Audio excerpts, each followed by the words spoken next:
আজকের এই ভিডিওটা কোথা থেকে শুরু করব বুঝতে পারছি না, কারণ তোমরা অনেকেই জানো যে আমি আগের দিন রাত্রিবেলা একটা ভিডিও করে রাখি, সেটা সকালবেলা 9টায় যায়। তো সেরকমই আজকে সারাটা দিন ভীষণ মানে সন্ধ্যের পরে মনটা খুব খারাপ, কারণ তোমরা জানো পহেলগাঁও থেকে বিভিন্ন রকম খবর আসছে।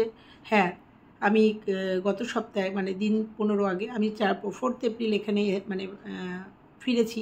তার আগে আমার ট্যুরটা এবার একদম 1-2 তারিখ কি মার্চের 30-31 তারিখ, আমার ডেটটা ঠিক মনে নেই, পহেলগাঁওতে আমি গেছিলাম। সত্যি কথায় গায়ে কাটা দিয়ে উঠছে যখন খবরগুলো আসছে না, গায়ে লোম দাঁড়িয়ে যাচ্ছে। যে সমস্ত জায়গা দিয়ে আমরা ঘুরে এসেছি, বা যে সমস্ত, প্রথমে তো হরপ্পা বান শুনলাম, এটা প্রাকৃতিক দুর্যোগ, এটাকে মেনে নিতেই হবে, এটাও হয়েছে, এটাও মর্মান্তিক একটা ঘটনা। তারপরেই পাশাপাশি এই মর্মান্তিক ঘটনাটা মেনে নেওয়াটা সত্যি ভীষণ ভীষণ মর্মান্তিক। মানে কত সুন্দর করে ঘুরে আসলাম কাশ্মীরটা, ভূস্বর্গ। সবাইকে তোমাদের আপডেট দিলাম, তোমরা যারা যাওনি কাশ্মীর যাও। সত্যি কথা এতদিন আতঙ্কের মধ্যে ছিলাম জন্য কোনোদিনও সাহস দেখায়নি কাশ্মীরের। যখনই কাশ্মীরের কথা উঠেছে ভয় পেয়েছি, বাবারে কাশ্মীর, না না না, কাশ্মীরে এই হয় ওই হয় সেই হয়, যায়নি। কিন্তু যখন দেখেছি কাশ্মীর সুস্থ ঠান্ডা হয়ে গেছে, তো এবার নিয়েছিলাম একটা স্টেপ। এবং তোমরা দেখেছো প্রচুর মানুষ কাশ্মীর গেছে, ইভেন আমাদের এখান থেকেও 4টে গ্রুপ গেছে, এবং প্রত্যেকে আনন্দ করেছি। তার জন্য আমরা ফেসবুক সোশ্যাল মিডিয়াতে এখন আছে, সবাইকে দেখতে পেয়েছি। এবং আমরা জানি কাশ্মীরটা, আমি গিয়ে ওখানেও বলেছিলাম এটা কাশ্মীর বাঙালি হয়ে গেছে, বাঙালি জায়গা হয়ে গেছে। এত মানুষের ভিড় ওখানে, এত মানে পর্যটকের ভিড়, মানুষ নিঃশ্বাস নিয়েছে, মানুষ আনন্দ করেছে, প্রচুর মানুষ। টিউলিপ গার্ডেনে মানুষের মাথা, মানুষ গিজ করছে, মানুষ এত আনন্দ পেয়েছি যে আমাদের কাশ্মীরটা একদম শান্ত হয়ে গেছে সুন্দরভাবে। কাশ্মীর ভ্রমণটা অনেকের কাছেই স্বপ্ন। সবাইকে বার্তা দিয়েছিলাম তোমরা নিশ্চিন্ত মনে কাশ্মীরে আসো এবং কাশ্মীরের সুন্দরভাবে তোমরা কাশ্মীর ভ্রমণ করো। কিন্তু আজকের ডেটে দাঁড়িয়ে বলছি, কাশ্মীরে যাবে চিন্তা করে যাবে, খোঁজখবর নিয়ে যাবে, নিজের প্রাণের থেকে প্রিয় কিচ্ছু না। সত্যি ভীষণ খারাপ লাগছে, সত্যি ভীষণ খারাপ লাগছে। আরও একটা মর্মান্তিক ঘটনা তোমাদের সঙ্গে শেয়ার করব। তো যাই হোক, ওখানকার যে কাশ্মীরি যে মানুষগুলোর সাথে কথা বলেছিলাম, তোমাদের সঙ্গে বলেছিলাম, দোকানদার, ড্রাইভার ভীষণ ভালো। ওখানকার যে হোটেলের মানুষগুলো ভীষণ ভালো। সত্যি কথাই আমাদের যে ড্রাইভার ছিলেন তিনি আমাদের বলছিলেন যে আপনারা না আসলে আমাদের রুটি রোজগার হবে কি করে, আপনারা আসুন। কোনো কি সমস্যায় পড়েছেন দিদিভাই? না পড়িনি, ভীষণ ভালো, আসুন আপনারা আসলেই তো আমরা এই পর্যটন এইটা ব্যবসাটা চললে আমরাও তো খেয়ে পড়ে ভালো থাকতে পারবো। আমরাও চাই সুন্দরভাবে কাশ্মীর ভ্রমণটা হোক, আর আমাদের ব্যবসাটাও চলুক, আপনাদের আমরা ঘোরাতে পারি। আপনারা আমাদের মেহমান। তোমরা জানো হয়তো যে আমার 2টো গিফট ওই কাশ্মীর থেকে এসছে, একটাই কারণ আমরা ওদের মেহমান। কিভাবে যে পরিষেবা দিয়েছে ওখানকার ড্রাইভাররা বলে জানেন, মিথ্যে অনেক খবর রটায়, আতঙ্ক, ভয় পাইয়ে দেয় মানুষকে যাতে কাশ্মীরে কেউ না আসে, কাশ্মীর একটা আতঙ্কিত জায়গা হয়ে যায়। আমাদের ড্রাইভারটা আমাদের সাথে গল্প করছিল। আর আজকের ডেটে দাঁড়িয়ে আজকের যে খবরগুলো আসছে না, খবরগুলো শুনে মনে হচ্ছে যে সত্যিই আতঙ্ক না, সত্যি আতঙ্কিত কাশ্মীর, আতঙ্কিত। আবারও বলছি, যারা কাশ্মীরে যাওয়ার প্রস্তুতি নিচ্ছ বা নেবে বা টিকিট কেটেছো, তারা চিন্তা করে যেও। আমাদের বাসটা যখন, আমাদের একটা ট্রেন বাতিল হয়ে গেল, জম্মু থেকে একটা ট্রেন বাতিল হয়ে গেল, আমাদের বাসটা যখন পাঠানকোটের ওখান দিয়ে যাচ্ছে, তখন আমাদের 2-3বার সার্চ হয়েছে, মানে চেকিং হয়েছে। আমি ভিডিও করেছিলাম কিন্তু ভিডিওগুলো আমি দিইনি, ওখানকার সব চেকিং ভিডিওগুলো চেকিং হয়েছে, কিভাবে চেকিং হয়েছে। এবং প্রত্যেককে বলে দেওয়া হয়েছিল আপনারা যেখানে সেখানে, মানে গাড়িটা দাঁড়িয়ে গেলেই আপনারা নেমে যাবেন না। অনেক সময় অনেক মহিলারা টয়লেট করতে এখানে ওখানে চলে যায়, বা ছেলেরা বাস দাঁড়িয়ে গেলে হয়তো দাঁড়িয়ে একটু টয়লেটের জন্য যায়।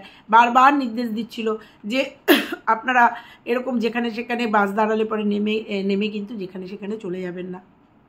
তাহলে বুঝতে পারছি আজকের ডেটে যে তাদের কাছে হয়তো কোনো সংকেত ছিল। হ্যাঁ, শুনছিলাম যে এরকম টেররিস্টের একটা আনাগোনা হয়েছে, সন্দেহ করছে, এরকম কানাঘোষা শুনছিলাম। ওই ড্রাইভারদের আলোচনায় শুনছিলাম যে যার জন্য ভীষণ রেস্ট্রিকশান হয়েছিল এবং চেকিং হচ্ছিল খুব। আর কাশ্মীর তোমাদের বলেছি ভীষণভাবে প্রোটেক্টিভ এবং ভীষণভাবে পাহারা। কি বলবো তোমাদের, আজকের ডেটে দাঁড়িয়ে কি বলবো বুঝতে পারছি না। আজকের ডেটে দাঁড়িয়ে কতটা সিকিওর, মানে আজকের ডেটে দাঁড়িয়ে কি বলবো বলো, কিভাবে মানুষকে মেরেছে শুনছি, আর্টিকেলগুলো ফেসবুকে আসছে। একটাই কথা, তুমি হিন্দু না তুমি মুসলিম, একটাই কথা। কারুর নাকি মেয়েদের ক্ষেত্রে অ্যাটাক হয়নি, হয়েছেই ছেলেদের ক্ষেত্রে। প্যান্ট খুলে দেখেছে, যেই দেখেছে যে তাদের ধর্মের না, শ্যুট করে দিয়েছে। সমস্ত খবরগুলো আসছে। এত মানে কি বলবো বন্ধুরা, এত খারাপ লাগছে পহেলগাঁওটা দেখে। আমি কিছু ফটো তোমাদের শ্যুট করছি, এখানে দিয়ে দিচ্ছি, দেখো। এই পহেলগাঁয়ে কিছু ছবি শ্যুট করেছিলাম, কি মর্মান্তিক সেই পহেলগাঁও। সত্যি কথা, এত আনন্দ করে এসেছি, এত অক্সিজেন নিয়ে এসেছি। প্রত্যেককে বলছি, জানো বন্ধুরা, আপেলে এত ফুল দেখে এসেছিলাম আপেল গাছে। এবং এসে দোলনদাকে ফোনও করেছিলাম। দোলনদা বলেছিল আপেল দেখতে গেলে সেপ্টেম্বর অক্টোবর মাসে। আমি বুকও করে ফেলেছিলাম, আমি সেপ্টেম্বর অক্টোবর মাসে আমি আবার যাব আপেল দেখতে কাশ্মীরে। মেয়ে কালকে শুনে বলছে, খবরদার কোনো মতেই কিন্তু আর ওইদিকে পা দিও না, নিজেও দেবো না।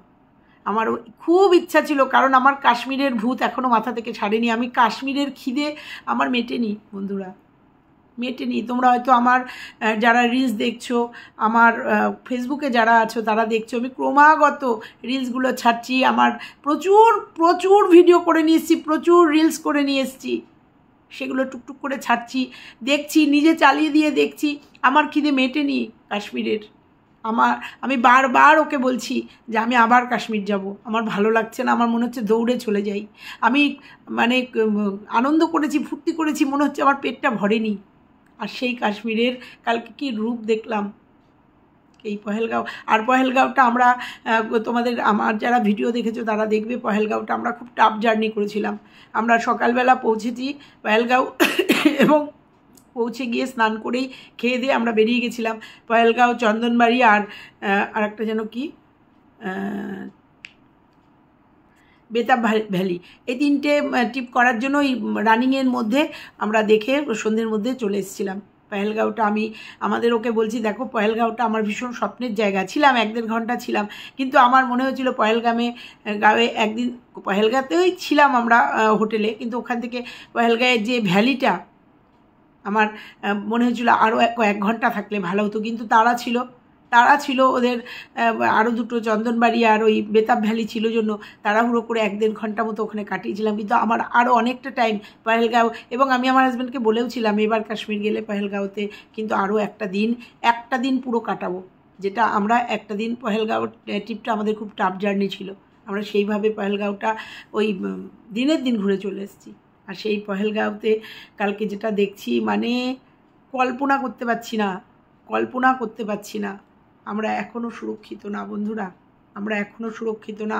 তোমাদের সবাইকে আমি বার্তা দিয়েছিলাম যে তোমরা নিশ্চিন্ত মনে কাশ্মীরে যাও, কাশ্মীর খুব সুন্দর, ভূস্বর্গ দেখে আসো, সার্থক করে আসো।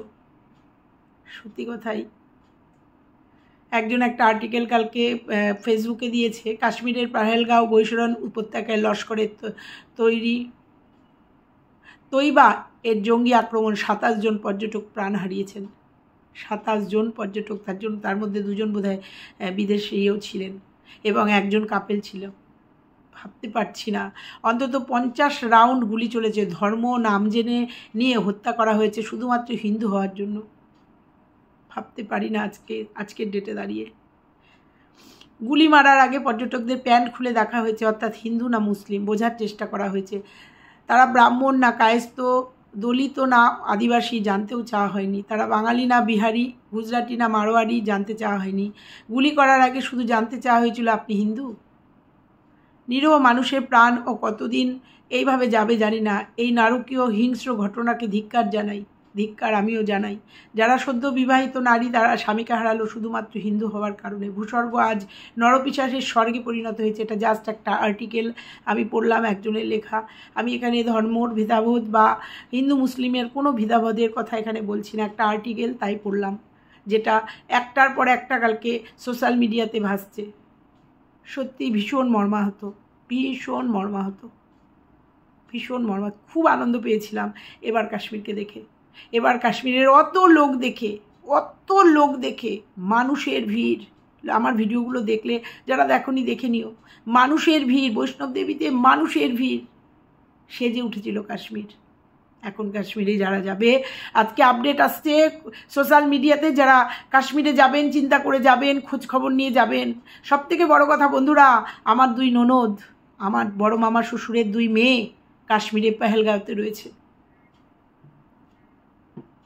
এবং ওদের সঙ্গে আমি ভীষণভাবে অ্যাটাচ। তোমরা যারা আমার ভিডিও দেখেছো, কদিন আগে একটা বিয়ে বাড়িতে আমার বড় মামা শ্বশুর, মামি শাশুড়ি, তাদের যে মেয়েরা, 3 মেয়ের সাথে আমার বন্ডিং এবং আমার ভীষণ ভালো সম্পর্ক। আমাদের কোনো অনুষ্ঠান হলেই দেখা হয়, বা আমরা ফোনে কথাবার্তা বলি। দমদম ক্যান্টে থাকে ওরা। কদিন আগেই আমাকে ফোন করে জানিয়েছে, দিদিভাই, বৌদি ওখানকার আপডেট দাও, আমরা যাচ্ছি নেক্সট উইকে। আমি পুরো আপডেট ওকে দিলাম, বললাম নিশ্চিন্তে যাও, খুব ভালো পরিবেশ পরিষেবা। তোমরা হয়তো কালকে আমার ইউটিউবে যারা আছো, আমার ফেসবুকে যারা আছো, তারা দেখবে আমি 2টো রিলস ছেড়েছি আমার ওই ননদের, 2 ননদের। আমাকে রিলস করে করে, গান না, শুধু রিলস করে করে ছেড়ে বলছে, বৌদি তোমার মতো রিলস করার চেষ্টা করলাম, তুমি ইউটিউবে দাও, তুমি ফেসবুকে দাও। আমাকে 2টো রিলস ওরা পাঠিয়েছে, আমি 2টো রিলস ছেড়েছি, দেখো ওরা রয়েছে। তারপরে যখন শুনছি না এরকম ঘটনা, ফার্স্ট ওর দাদা আগে বোনদের ফোন করেছে, কোথায় রে তোরা, কী হয়েছে? তখন বলছে, দাদা চিন্তা করিস না, আমরা আছি, সেফ আছি, পেহেলগাঁওতেই আছি, আমরা ঠিক আছি, ভালো আছি। এবং কালকে অনেক রাত পর্যন্ত ওদের সাথে কথা হয়েছে, একবার না, সারাদিন ওদের সাথে যোগাযোগ ছিল, কথা হয়েছে। তার আগে হরপ্পা বানের একটা ঘটনা ঘটেছে, সেই থেকেও খোঁজ খবর নিচ্ছ দাদা, আমিও কথা বলেছি, সন্ধেবেলায় কথা বলেছি, তোমরা সেফ আছো তো? আমি দোলনদাকে ফোন করেছি, দোলনদা আপনি কোথায়? তারপরে তো দোলনদার আপডেট, দোলনদা অরুণাচলে। আমলাম যে আপনার ক্লাসিক ট্যুরের কোনো প্রোগ্রাম নেই কাশ্মীরে? তোমরা জানো খুব বড় একটা ট্যুরিস্ট এজেন্সি। বললো হ্যাঁ বৌদি আছে, ওরা ইসে আছে, কাটরাতে হোটেলে আছে এবং সুরক্ষিত আছে, সেফ আছে। সবাই যে যেখানে ছিল বন্ধুরা, কাশ্মীরে যারা যারা গেছে, আমার নিজের আত্মীয়জনই গেছে, আমার পরিচিত যারা গেছে, আমার মেয়ের বাড়ির পাশে একজন গেছে, প্রত্যেকের খোঁজ নিয়েছি তারা কেমন আছে। এবং আমাদের যে যেখানে পরিচিত আছে সবাই ভালো আছে, সুস্থ আছে। কিন্তু তার মধ্যেও 27 জন চলে গেছে। এর জন্য খুব কষ্ট। কেউ বা কারুর প্রিয়জন, কারুর আপনজন বেড়াতে গিয়ে প্রাণ হারিয়েছে। তো যাই হোক, ভীষণ মর্মাহত, কিছু বলার নেই। একটা কথাই বলবো, আমার 2 ননদ সেফ আছে, ভালো আছে। আজকে সকাল থেকে ফোন করব, কালকে অনেক রাত হয়ে গেছিলো জন্য আর লাস্ট ফোন করিনি। ওরা ভালো আছে, সেফ আছে। বিপদ তো মানুষের বলে আসে না, তো কালকেও বলেছিলাম যত তাড়াতাড়ি পারো তোমরা চলে এসো। আমি জানি না, তবে লাস্ট আপডেট। তারপরেও তোমরা জানো যে আমাদের মঞ্জু আছে, মঞ্জু ওই যে ওয়াচ টাওয়ারে মানে শ্রীনগরে আছে, ওকে ফোন করেছিল মেয়ে, কিরে কেমন আছিস, কী বৃত্তান্ত, আপডেট দে। ও তোমরা দেখেছো যে কাশ্মীরে যে শ্রীনগর ওয়াচ টাওয়ারে 4 তলা বিল্ডিংয়ের ওপর থাকে, আমার সঙ্গে মিট আপে আমার সাথে দেখা করতে এসেছিলো আমাদের একজন পরিবারের, মানে ইউটিউব পরিবারের আমার মেয়ের বান্ধবী। মেয়ে ফোন করেছিল, বলেছে কারফিউ জারি করেছে, পুরো কাশ্মীর মুড়ে দিয়েছে কারফিউ, কিন্তু যা হবার তো হয়েই গেছে। যাই হোক, পুরো ইসে রয়েছে, সেফটিতে রয়েছে, কাশ্মীরকে পুরো কারফিউ জারি করে দিয়েছে। এবং প্রত্যেকটা হোটেলে মানে কড়া নিরাপত্তার সাথে মানে সশস্ত্র প্রহরী দিয়ে পুরো আছে, পাহারায় আছে, সেফ আছে। এখন আপাতত কাশ্মীর সেফ আছে, এটুকু বলি। শুধু বলবো যাদের আত্মীয় পরিজন কাশ্মীরে আছে খোঁজ নেবেন, আর যারা যাওয়ার পরিকল্পনা করেছেন, কারণ এই 2 মাসই তো কাশ্মীরের জন্য একদম আইডিয়াল মাস ছিল। যে এপ্রিল মের ফার্স্ট উইক পর্যন্ত টিউলিপের আর কদিন হয়তো টিউলিপ থাকবে, তারা চিন্তা ভাবনা করে যাবেন, খোঁজ খবর নিয়ে যাবেন। এইটুকু শুধু বললাম, বলে আজকে ভিডিওটা শেষ করলাম। সত্যি কথা আজকে ভিডিও করার মুড ছিল না, তবুও তো ভিডিও করতে হবে, আপডেট তো দিতে হবে। মানে কালকে সন্ধ্যের পর থেকে শুধু কাশ্মীরের আপডেট, যে যেখানে ছিল সব ফোন করছে, ভিডিও ক্লিপিং পাঠাচ্ছে, মানে কি বলবো, কিভাবে শেয়ার করছে, সমস্ত হোয়াটসঅ্যাপে আসছে, দিদিভাই দেখো তুমি কদিন আগে ঘুরে এসছো, দিদিভাই দেখো তুমি বললে কাশ্মীর এরকম ভালো। প্রচুর মানুষের কমেন্ট, প্রচুর মানুষের যারা ফোনে যোগাযোগ আছে তারা হোয়াটসঅ্যাপ, কেউ ফেসবুকে যোগাযোগ করছে, কিছু করার নেই। তাই আমার মেয়ে কালকে বলছিল যে মা কি দুশ্চিন্তা হতো বলো তো, তোমরা যদি ওখানে থাকতে আর এরকম পরিস্থিতি হতো। সে তো স্বাভাবিকই, সত্যি কথাই, পরিজনের যদি কোথাও গিয়ে যদি এরকম দুর্ঘটনা, প্রাকৃতিক দুর্যোগ হয় সেটা একরকম মেনে নেওয়া যায় যে এটা প্রাকৃতিক দুর্যোগ, কিন্তু এইরকম সত্যি কথাই এর একটা সুরাহা হওয়ার খুব দরকার। কত সুন্দর করে তোমাদের কাছে ভিডিও পরিবেশন করেছিলাম, কত সুন্দর করে। আর সেই কাশ্মীর এখনও সেই কাশ্মীর আমাদের এখনও মানে বিপদমুক্ত না, বুঝতে পারছো, এখনও বিপদমুক্ত না। তো চলো আজকের ভিডিওটা এইটুকুই থাকলো। যে 27 জন চলে গেছে তাদের আত্মার শান্তি কামনা করি, এছাড়া কিছু বলার নেই। আর বানে যাদের প্রাণ গেছে তাদেরও শান্তি কামনা করি। এর আগেও হয়েছিল, সিকিমে বেড়াতে গেছিলাম, সিকিম থেকে ফিরেছি, এর আগের বার হলো না, সিকিমে বরফের উপরে উঠে যে ধস নেমে গেল, যে মারাত্মক মর্মান্তিক ঘটনা ঘটলো, ঠিক তার 1 সপ্তাহ আগে আমরা সিকিম থেকে ঘুরে এসেছি, ঠিক ওই স্পট থেকে। ওই স্পটের ভিডিও আছে, যে স্পটে এই দুর্যোগ হয়েছিল, ওই স্পট থেকে আমরা ঘুরে এসেছি 1 সপ্তাহ বাদে এই ঘটনা। ঠিক কাশ্মীরেও তাই।